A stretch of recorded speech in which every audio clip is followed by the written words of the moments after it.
할렐루야, 참 좋은 주일입니다. 우리 옆에 계신 분들과 함께 인사 나누겠습니다. 하나님의 은혜 가득한 주일 되시길 바랍니다.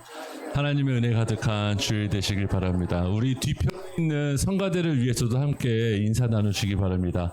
우리 성가대에게 하나님의 은혜 가득하시길 바랍니다. 하나님 은혜 가득한 성가대 되시길 바랍니다. 오늘은 성령 강림일로 14째 주일입니다. 이제 다 함께 자리에서 일어나셔서 찬송가 28장 찬양하시며 주님 부르심에 응답하겠습니다.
전국인을 지소서.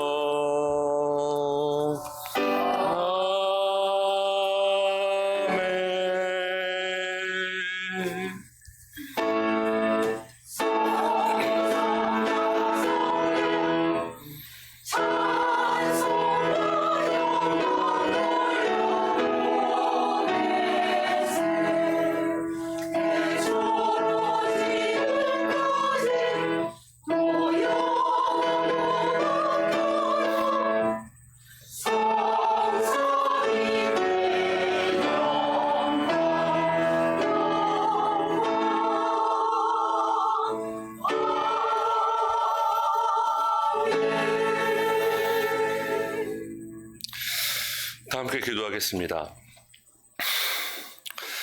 우리의 마음과 욕망과 은밀한 것까지도 아시는 전능의 하나님, 성령의 감동으로 우리의 마음을 깨끗하게 하옵소서.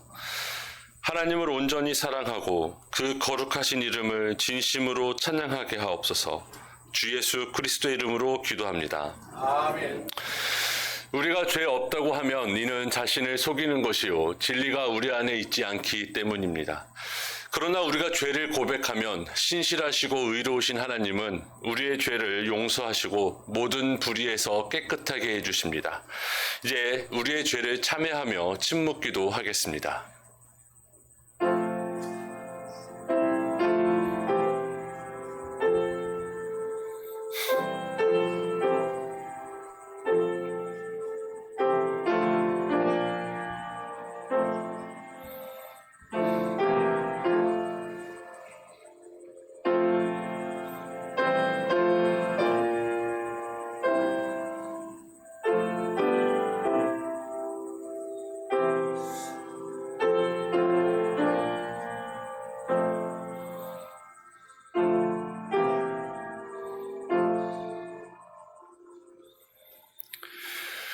다 함께 우리의 죄를 고백하겠습니다. 우리는 죄에서 벗어날 수 없음을 고백하나이다. 우리는 생각과 말과 행위로 죄를 지었으며 원하는 선을 행치 아니하고 원하지 않는 악을 행하였나이다. 우리는 마음을 다하여 주를 사랑하지 않았으며 내 이웃을 내 몸과 같이 사랑하지도 않았나이다. 하나님의 아들 예수 그리스도를 보시고 우리를 불쌍히 여기소서. 우리를 용서하시고 새롭게 하옵소서. 주님 뜻 안에서 기뻐하며 주의 길을 걸으며 하나님의 거룩하신 이름을 영화롭게 하옵소서. 아멘. 주님의 평화가 여러분과 항상 함께 하시길 바랍니다. 자리에 앉겠습니다. 사도신경으로 우리 신앙을 고백하겠습니다. 전능하사 천지를 만드신 하나님 아버지를 내가 믿사오며 그 외아들 우리 주 예수 그리스도를 믿사오니 이는 성령으로 잉태하사 동정녀 마리아에게 나시고 본디오 빌라도에게 고난을 받으사 십자가에 못 박혀 죽으시고 장사한 지 사흘 만에 죽은 자 가운데서 다시 살아나시며 하늘에 오르사 전능하신 하나님 우편에 앉아 계시다가 저리로서 산자와 죽은 자를 심판하러 오시리라. 성령을 믿사오며 거룩한 공회와 성도가 서로 교통하는 것과 죄를 사하여 주시는 것과 몸이 다시 사는 것과 영원히 사는 것을 믿사옵나이다. 아멘. 오늘 함께 교독할 시편 말씀은 시편 119편 169절로 176절입니다. 시편 말씀을 사회와 회중으로 나누어 교독하겠습니다. 제가 먼저 읽겠습니다. 여호와여, 나의 부르짖음이 주의 앞에 이르게 하시고 주의 말씀대로 나를 깨닫게 하소서.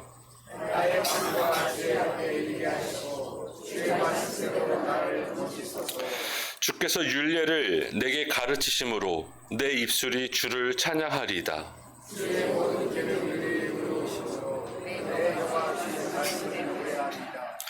내가 주의 법도들을 택하여 싸우니 주의 손이 항상 나의 도움이 되게 하소서.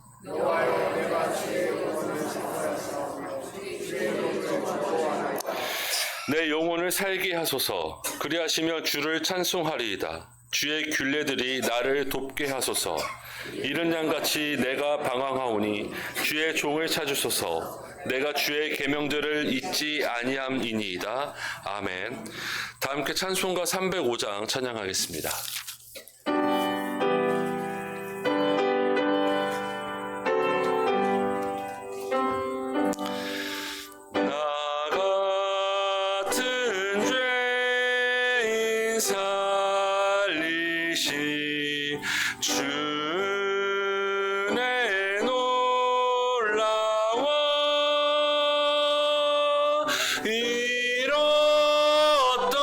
생명 찾았고 광명을 얻었네. 큰 죄악에서 건지시 주의 고마워. 나 처음 믿은 그 시가 귀하고 귀하다. 이제껏 내가 산 것도 주님의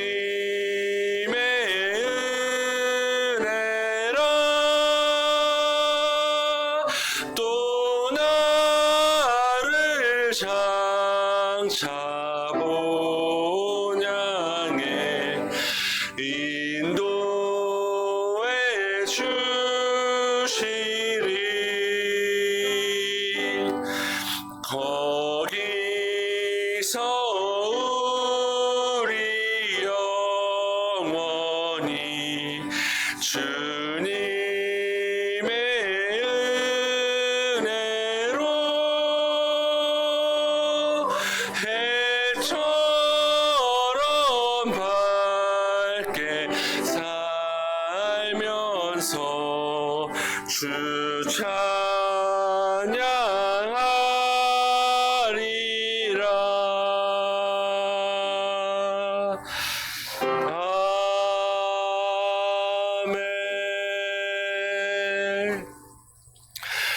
이 시간 양용자 권사님 나오셔서 우리를 위해 기도해 주시겠습니다.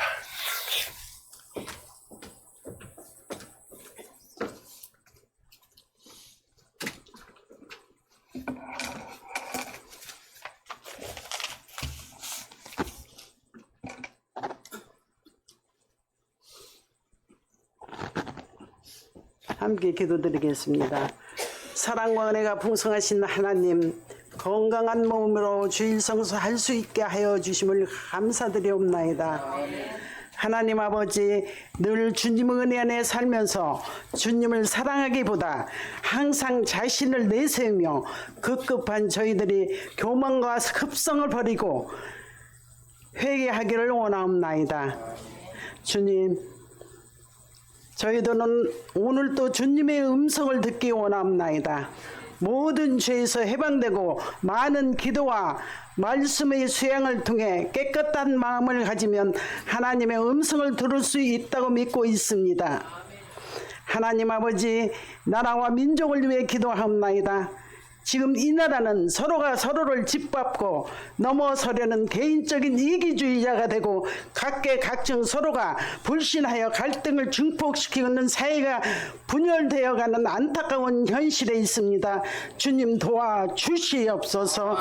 허나 우리 대한민국의 모든 성도들이 나라와 민족을 위해 기도할 때 역사가 이루어 주실 것을 저는 믿고 확신하옵나이다. 주님, 열림은 교회를 위해서 기도하옵나이다. 주님의 크신 뜻과 계획이 계셔서 이곳 고매동에 세우심을 믿습니다. 우리 열림은 교회를 통해 이 지역이 복음화되고 주님의 뜨거운 사랑이 넘치게 하여 주시고 우리 모든 성도가 아게페의 사랑을 전하기를 원하옵나이다. 아버지 하나님, 목사님을 위해 기도하옵나이다. 목사님은 우리 성도들을 무조건 사랑하며 하나님이 원하시는 목사님이 되기를 원하옵나이다. 말씀을 전하실 때 성령으로 붙드시고 그 말씀 속에서 영혼을 구원받는 은혜가 충만한 시간을 되게 하여 주시옵소서.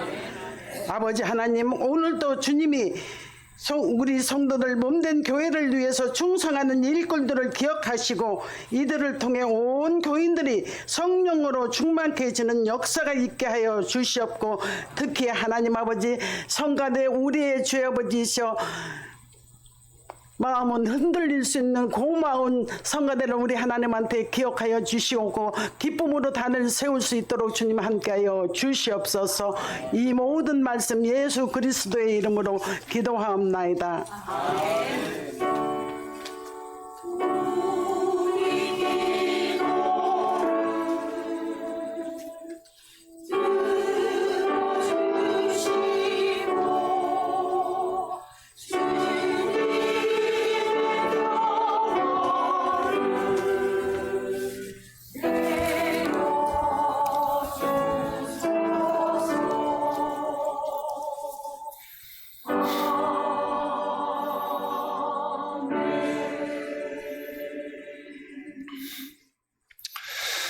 오늘 우리에게 주신 주님의 말씀은 누가복음 15장 1절로 10절 말씀입니다. 이제 주님의 말씀을 듣기 위해서 다 함께 자리에서 일어나시겠습니다.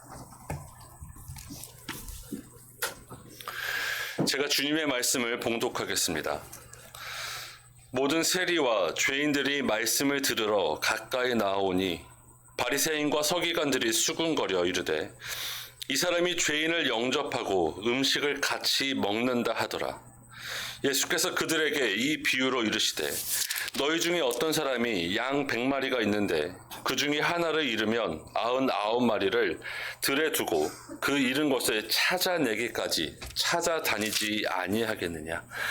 또 찾아낸즉 즐거워 어깨에 메고 집에 와서 그 벗과 이웃을 불러 모으고 말하되 나와 함께 즐기자. 나의 잃은 양을 찾아내오노라 하리라.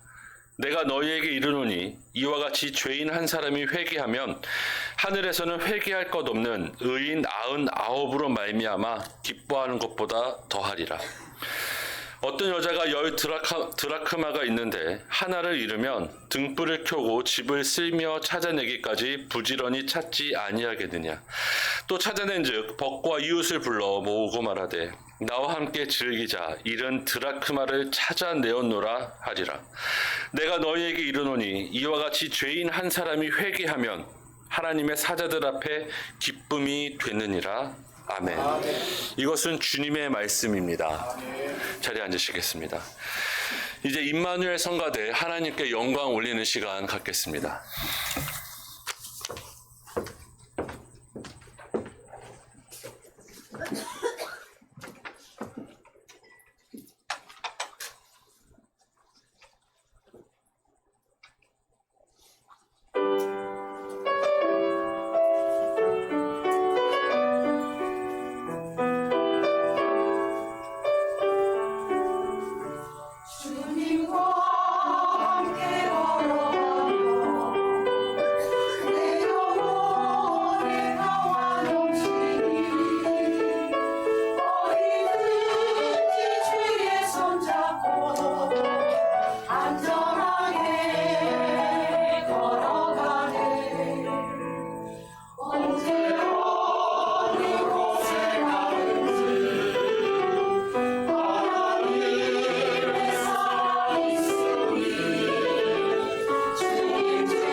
하나님 아버지와 우리 주 예수 그리스도로부터 오는 은혜와 평강이 여러분과 함께 하시길 바랍니다.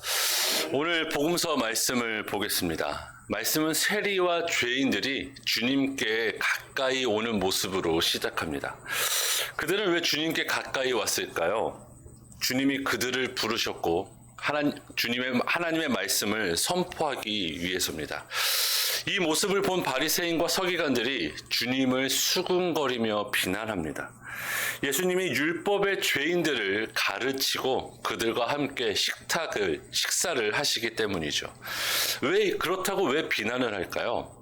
당시 유대 사회에서 식탁 교제는 당신과 나는 한 가족이 되는 사건을 뜻합니다. 우리는 누가복음 14장에서 바리새인에게 초대받은 예수님의 모습을 본 적이 있습니다. 이런 잔치의 주인은 아무나 초대하지 않죠. 자기와 비슷한 신분에 있는 사람, 혹은 나보다 더 높은 직분에 있는 사람을 초대합니다. 왜 그럴까요? 나중에 자기도 이와 비슷한 대접을, 그리고 이와 비슷한 도움을 받기 위해서죠. 혹여 자기보다 신분이 천하고 가난한 사람, 그리고 죄인을 초대하면 어떻게 될까요? 유대인들은 가문의 명예를 더럽혔다고 질책했습니다. 오늘 예수님의 모습이 그렇습니다. 주님은 세리와 죄인들, 곧 유대인들이 가장 멀리하고 멸시하는 사람들과 함께 식사하셨습니다. 이들은 바리새인들이 절대 가까이 하지 않는 사람들이죠. 왜냐하면 죄인들과 함께 앉아 식사하는 순간 자신도 부정해지기 때문입니다. 그래서 지체 높은 유대인들은 절대로 이런 사람들과 함께 식사하지 않았습니다. 그런데 신명기 15장 7절로 8절에 기록된 말씀을 보겠습니다. 하나님은 이렇게 말씀하셨습니다. 가난한 형제가 너와 함께 거하거든 그 가난한 형제에게 악한 눈을 들고 아무것도 주지 아니하면 그가 너를 여호와께 호소하리니 내가 죄를 얻을 것이라. 너는 반드시 구제할 것이요 구제할 때는 아끼는 마음을 품지 말 것이라. 이로 인하여 내 하나님 여호와께서 내 범사와 내 손으로 하는 바에 내게 복을 주시리라. 이 말씀은 우리에게 누가 죄인인지 명확하게 말해주고 있습니다. 바로 예수님을 비난한 종교 지도자들, 세리와 죄인들을, 곧 하나님의 말씀이 아니면 살아갈 수 없는 사람들을 멀리했던 그 바리새인들을 죄인이라고 지적하고 있습니다. 바리새인과 서기관들이 이 신명기 말씀을 몰랐을까요? 그렇지 않습니다. 그들은 율법 박사입니다. 창세기부터 신명기에 기록된 하나님의 율법을 암송하고 있는 사람들이죠. 신명기에 기록된 이 말씀을 모를 리가 없습니다. 그런데 그들은 이 말씀을 알면서도 지키지 않았습니다. 그래서 주님은 바리새인들에게 세 가지 비유를 전하시죠. 오늘은 그중 두 개만 읽었습니다. 잃어버린 양을 찾은 목자와 드라크마, 곧 잃어버린 동전 하나를 찾은 여인 이야기입니다. 예수님은 이렇게 말씀하셨습니다. 너희 중에 어떤 사람이 양 100마리가 있는데 그 중에 하나를 잃으면 99마리를 들에 두고 그 잃은 것을 찾아내기까지 찾아다니지 아니하겠느냐. 무슨 뜻일까요? 팔레스타인 광야는 양을 방목할 만한 그런 목초지가 사실 아닙니다. 사막은 아니지만 매우 건조하고 거친 황무지가 계속되는 넓은 땅이죠. 또 낮에는 뜨겁고 밤에는 춥습니다. 그래서 먹을 풀도 많지 않고 물도 아주 제한적입니다. 또 곳곳에 험한 절벽과 골짜기가 있습니다. 양은 방향 감각이 없는 동물이라고 하더라고요. 그래서 한 번 길을 잃으면 스스로 돌아오지 못한다고 합니다. 또 야생 짐승도 광야에 있습니다. 양 한 마리가 무리를 떠나면 방어 능력이 없어서 곧 목숨을 잃게 됩니다. 그래서 성경에 기록된 잃어버렸다라는 말은 곧 죽음을 목전에 두고 있다라는 말과 같습니다. 그래서 목자가 찾아 나서지 않으면 그 양은 목숨을 잃게 되는 것이죠. 그런데 조금 이해할 수 없는 부분이 있습니다. 그 위험한 광야에 한 마리 양을 찾기 위해서 99마리를 두고 목자가 떠납니다. 그렇다고 다른 목자가 함께 있는 것도 아닙니다. 보더컬리 같은 강아지나 강아지나 그런 가축들이 양을 돌보지도 않습니다. 혼자 양을 지키던 그 목자가 한 마리 양을 찾기 위해 99마리를 그냥 들판에 두고 떠납니다. 한 마리 양을 찾으러 나서는 순간 99마리는 무방비 상태가 되죠. 늑대와 짐승 그리고 도둑이 광야에 남아있는 양들을 해칠 수 있습니다. 또 뿔뿔이 흩어져 더 많은 양을 잃을 수도 있습니다. 상식적으로 생각하면 목자는 한 마리 양은 포기해야 합니다. 99마리를 살리기 위해서 그들을 지켜야 하죠. 한 마리를 포기하는 것이 현명한 방법입니다. 하지만 목자는 그 위험을 감수하고 한 마리를 살리기 위해서 찾아 나섭니다. 여기서 찾아내기까지 찾아낸다라는 말씀은 그냥 한번 둘러보고 어디 있지 둘러보고 오는 것이 아닙니다. 해가 저물어 밤이 깊어도 늑대 같은 짐승과 험한 절벽의 위험을 무릅쓰고 자기 생명을 바쳐 그 잃어버린 양을 찾아 나선다라는 것입니다. 즉 잃어버린 한 마리를 찾을 때까지 목자는 자기 생명을 걸고 그 광야를 헤맨다라는 뜻이죠. 그 목자가 그 양을 찾지 않으면 그 양은 목숨을 잃기 때문입니다. 오늘 예수님의 말씀은 우리의 통념을 깨트립니다. 목자는 99마리의 안전보다 잃어버린 한 마리의 생명을 더 소중하게 생각한다는 것이죠. 그런데 이것이 바로 하나님 나라의 기준입니다.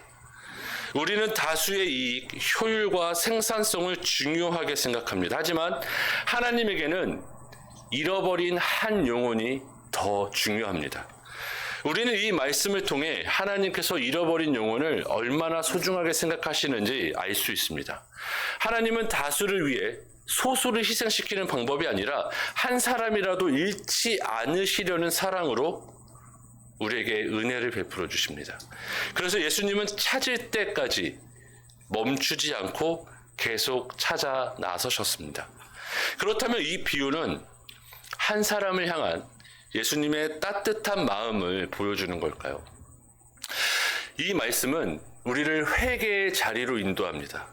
너희도 한 사람을 이렇게 귀하게 여기고 있느냐? 너희도 목숨을 걸고 그 사람을 찾아 나설 용기가 있느냐라고 묻고 계신 것이죠. 만약 우리 교회가 잃어버린 한 사람은 내버려 두고 99마리의 양만 소중하게 생각한다면 어떻게 될까요? 익숙한 사람들끼리만 교제하고 내가 마음에 드는 사람들끼리만 식탁 교제를 나누고 깨끗하고 평온한 예배당을 유지하는 데만 힘쓰고 여러 가지 갈등으로 교회에서 나간 사람, 세상이 죄인이라고 낙인 찍은 사람들, 그리고 방황하는 사람들, 하나님의 은혜가 아니면 살아갈 수 없는 사람들을 우리 교회가 외면하면 어떻게 될까요? 주님께서 참 잘했다, 내 종아 라고 하실까요? 아니죠. 주님은 오히려 우리를 그 위험한 광야로, 그런 사람들이 흩어져 있는 광야로 우리를 인도하실 겁니다. 광야는 어떤 곳이죠? 불편합니다. 우리에게 익숙한 의자, 냉난방 시설이 없습니다. 먹고 싶을 때 마실 수 있는 물도 없습니다. 배고플 때 먹을 음식도 없습니다. 또 안전한 울타리도 없습니다. 또 들짐승과 절벽 같은 세상은 우리 생명을 위협하고 우리의 신앙을 시험합니다. 이웃의 성기는 우리를 비난하고 상처를 줍니다. 그래서 위험합니다. 이런 곳에 서 있는 우리는 어떻게 하면 좋을까요? 우리의 기득권을 내려놔야 합니다. 우리가 목숨처럼 여기는 것, 내 생명, 내 계획, 내 재산을 포기해야 합니다. 교회가 이런 영혼을 찾아 나선다는 것은 곧 우리의 위험을 감수하는 일입니다. 그렇다면 구체적으로 어떤 위험이 우리 앞에 있을까요? 잃어버린 자를 찾아 나설 때 기존의 교인들이 불편할 수 있습니다. 왜 저런 사람까지 데려오냐? 교회 분위기가 뭐냐라는 불평이 나올 수 있습니다. 그러나 긍휼하신 주님은 우리도 주님처럼 긍휼한 마음을 갖길 원하십니다. 우리가 익숙한 관계에 안주하지 않고 불편을 감내할 수 있을 만큼 큰 마음을 품길 원하십니다. 또 재정적인 위협이 따를 수 있습니다. 이주 노동자, 다문화 가정, 그리고 세터민 같은 분들을 섬기려면 교회의 재정과 인력이 필요합니다. 도움이 절실한 이웃에게 다가가려면 우리의 기도와 함께 교회의 자원이 지원되어야 합니다. 사실 우리가 먹고 살기에도 모자릅니다. 그러나 주님은 너희 보물이 있는 곳에 너희 마음도 있다고 말씀하셨습니다. 교회의 재정이 흘러가는 곳, 그곳이 바로 교회의 마음이 머무는 곳입니다. 더불어 영적인 위험도 있습니다. 교회가 범죄자, 이혼가정, 방황하는 비행 청소년들을 품으면 그들의 문제와 아픔이 우리 교회 안에 들어옵니다. 평온하던 예배당이 그들의 분노와 절규로 뒤섞일 수 있습니다. 어떻게 하면 좋을까요? 조용히 하라고 할까요? 가서 반성하고 그런 말 안 할 때까지 교회 오지 말라고 해야 될까요? 그렇지 않습니다. 그것이 바로 우리 교회의 십자가입니다. 예수님은 죄인들과 함께 식탁에 앉으셨고 그들과 함께 사랑을 나누셨고 그들의 더러움과 함께 자기 자신도 더러워지셨습니다. 이처럼 잃은 자를 품으려 할 때 그들의 상처와 아픔, 때로는 그들의 죄성도 우리가 감당해야 합니다. 교회가 깔끔하게 정리된 공동체로 남기를 원하고 교회 안에 죄인이 없길 원한다면 이런 위험은 피하고 싶을 겁니다. 그러나 우리가 그들에게 문을 열어주는 순간 우리 교회는 주님 마음에 한 발자국 더 가까이 다가가게 됩니다. 교회는 더 이상 깨끗하고 질서 있는 예배 공간만이 아니라 피고름이 가득한 마음의 상처를 가득 아는 사람을 품어주는 하나님의 집이 되어야 합니다. 우리가 불편을 감수하는 바로 그 자리가 주님께서 기뻐하시는 사랑이 넘치는 집이 됩니다. 그런데 이런 사람은 교회에 오면 안 된다고 생각하는 분들이 있습니다. 하지만 생각해 보십시오. 우리 중에 죄 없는 사람이 있을까요? 우리가 돌을 들어 그 사람을 칠 수 있을까요? 우리는 그 사람을 문전박대할 만큼 자격이 있을까요? 교회는 어떤 것이죠? 죄인을 품어주고 용서하는 곳입니다. 죄인을 쫓아내는 곳이 아닙니다. 그렇다면 지금 이 시간 만약에 죄인이 쫓아내야 했다면 누가 앉아 있을 수 있을까요? 텅 빈 의자만 있을 것입니다. 교회의 주인은 하나님이시죠. 하나님이 우리를 불러주시고 용서해 주셨습니다. 자기 잘못도 모르는 우리를 용서해 주시고 하나님의 긍휼하신 사랑으로 우리에게 새 생명을 베풀어 주셨습니다. 교회는 이처럼 죄인을 용서하고 사랑을 나누는 곳, 그 사람의 마음의 상처를 치유하는 곳입니다. 즉 교회는 용서받은 죄인들의 공동체가 됩니다. 예수님은 죄인인 우리를 위해서 십자가를 지셨습니다. 주님은 우리와 함께 식사하시고 우리가 받을 비난을 대신 받으셨습니다.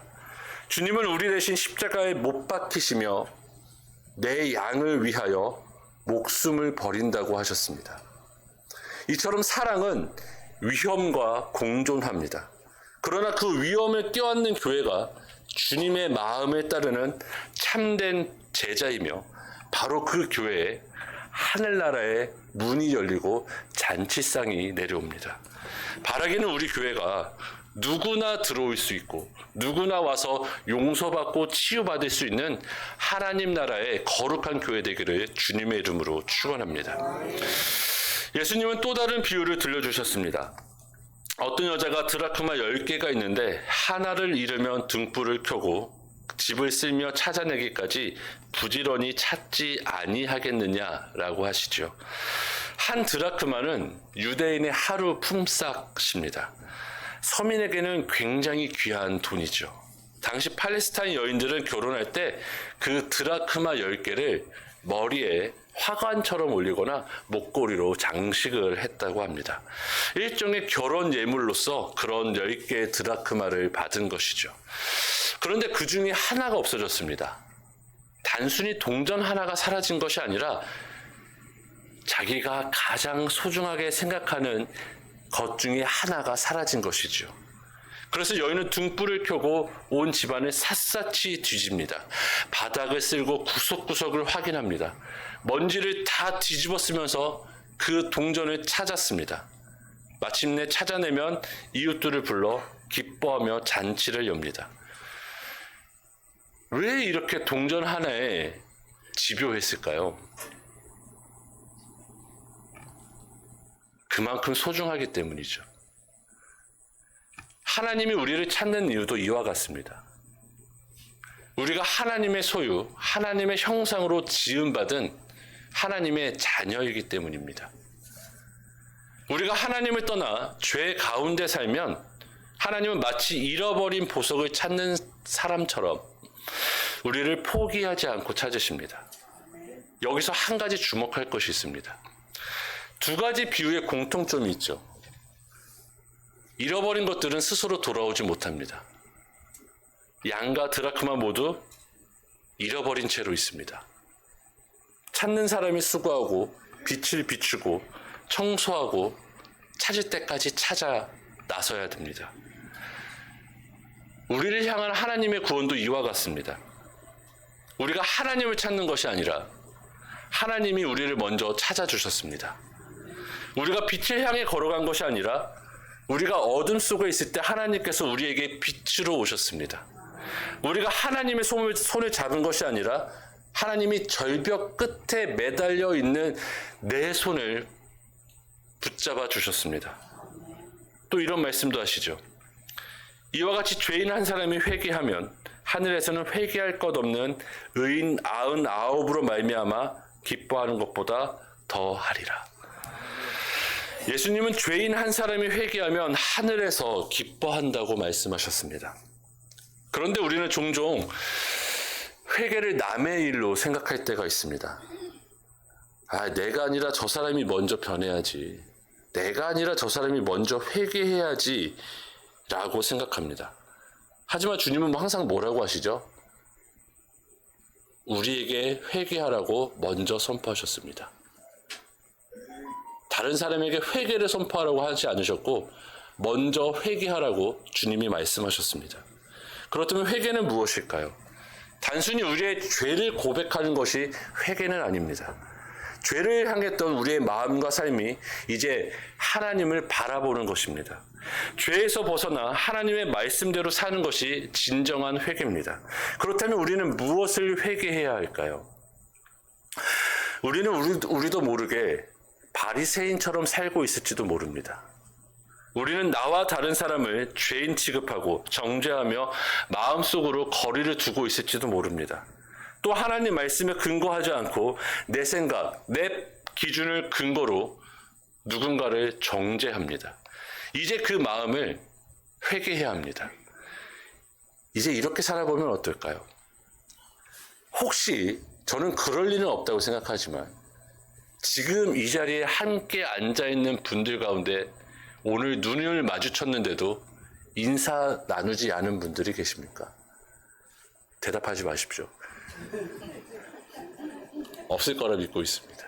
만약에라도 그런 분들이 있다면 반드시 예배 후에 인사 나눠주시기 바랍니다. 저는 우리 교회 모든 성도분들의 눈웃음이 세상의 그 어떤 눈웃음보다 예쁘다는 것을 알고 있습니다. 밝게 웃어주시며 꼭 인사 나눠주시기 바랍니다. 또 그동안 여러분이 외면했던 이웃들이 있다면 여러분 마음의 식탁으로 초대해 주시길 바랍니다.